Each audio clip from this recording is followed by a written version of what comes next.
राष्ट्रपति की क्षमादान करने की शक्ति। संविधान के अनुच्छेद 1972 में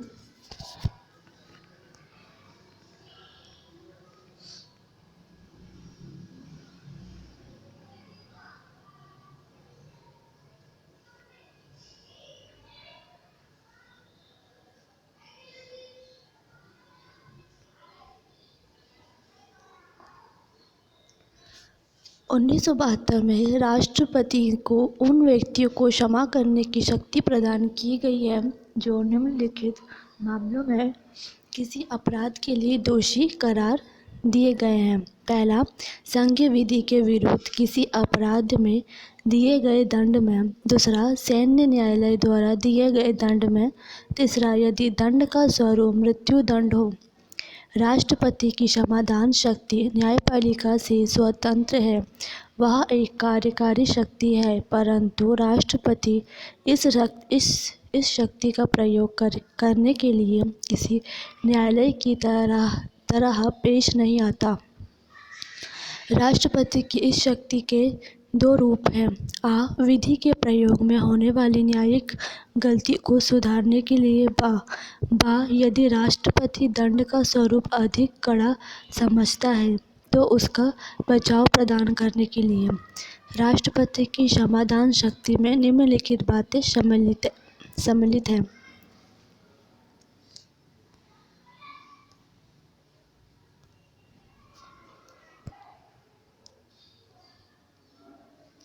क्षमादान की शक्ति। इसमें दंड और बंदीकरण दोनों को हटा दिया जाता है तथा दोषी की सभी दंडादेशों और निर्हरताओं से पूर्णतः मुक्त कर दिया जाता है। दूसरा है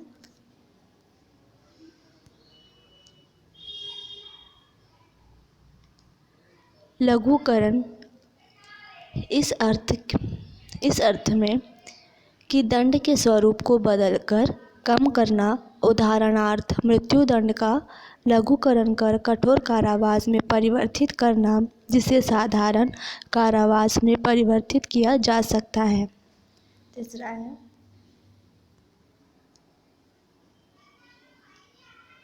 परिहार। इसका अर्थ है दंड के प्राकृतिक में परिवर्तन किए बिना उसकी अवधि कम करना। उदाहरण के लिए 2 वर्ष के कठोर कारावास को 1 वर्ष के कठोर कारावास में परिवर्तित करना।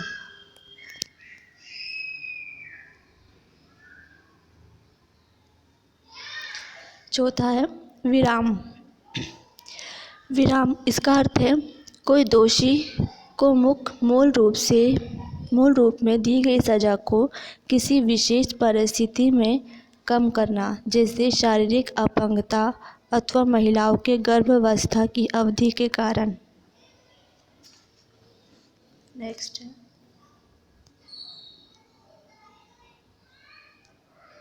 प्राविलंबन।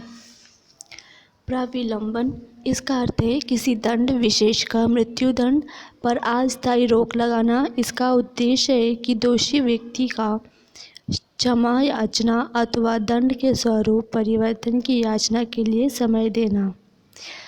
संविधान के अनुच्छेद 161 के अंतर्गत राज्य का राज्यपाल भी क्षमादान की शक्तियाँ रखता है।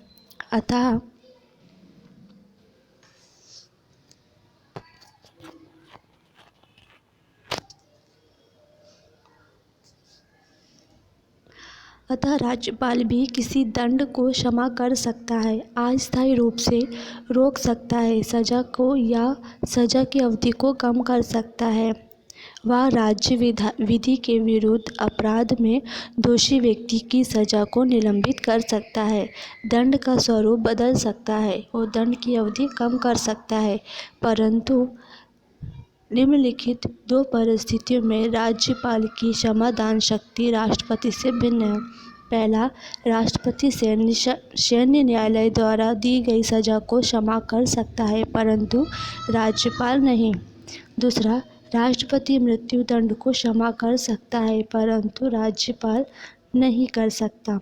राज्य विधि द्वारा मृत्युदंड की सजा को क्षमा करने की शक्ति राष्ट्रपति में निहित है, न कि राज्यपाल में। हालांकि राज्यपाल मृत्यु दंड को निलंबित दंड का स्वरूप परिवर्तित अथवा दंडावधि को कम कर सकता है। दूसरे शब्दों में मृत्यु दंड के निलंबन, दंडावधि कम करने, दंड का स्वरूप बदलने के संबंध में राज्यपाल व राष्ट्रपति की शक्तियां समान हैं। उच्चतम न्यायालय ने राष्ट्रपति की क्षमादान शक्ति का विभिन्न मामलों में अध्ययन कर निम्नलिखित सिद्धांत बनाए हैं। पहला, दया की याचना करने वाले व्यक्ति को राष्ट्रपति से मौखिक सुनवाई का अधिकार नहीं है। राष्ट्रपति प्रामाणिक साक्ष्य का पुनः अध्ययन कर सकता है और उसका विचार न्यायालय से भिन्न हो सकता है। तीसरा, राष्ट्रपति इस शक्ति का प्रयोग केंद्रीय मंत्रिमंडल के परामर्श पर करेगा। चौथा, राष्ट्रपति अपने आदेश के कारण बताने के लिए बाध्य नहीं है। राष्ट्रपति न केवल दंड पर राहत दे सकता है बल्कि प्रामाणिक भूल के लिए भी राहत दे सकता है। राष्ट्रपति को अपनी शक्ति का प्रयोग करने के लिए उच्चतम न्यायालय द्वारा कोई भी दिशा निर्देश निर्धारित करने की आवश्यकता नहीं। सातवां, राष्ट्रपति की शक्ति पर कोई भी न्यायिक समीक्षा नहीं की जा सकती, सिवाय वह जहां राष्ट्रपति का निर्णय स्वेच्छाचारी, विवेक रहित, दुर्भावना अथवा भेदभावपूर्ण हो। आठवां है, जब क्षमादान की पूर्व याचिका राष्ट्रपति ने रद्द कर दी हो तो दूसरी याचिका नहीं दायर की जा सकती। तो ये रहा हमारा राष्ट्रपति की क्षमादान करने की शक्ति। तो इस प्रकार से हमारे जो राष्ट्रपति के महत्वपूर्ण टॉपिक थे हमने ख़त्म किए। अब नेक्स्ट हम आधुनिक भारत का अध्ययन करेंगे और बार बार इसी ही राष्ट्रपति के सभी वीडियोस को बार बार देखते रहना है, जिससे आपको हर कॉन्सेप्ट अच्छे से समझ में आने लगे।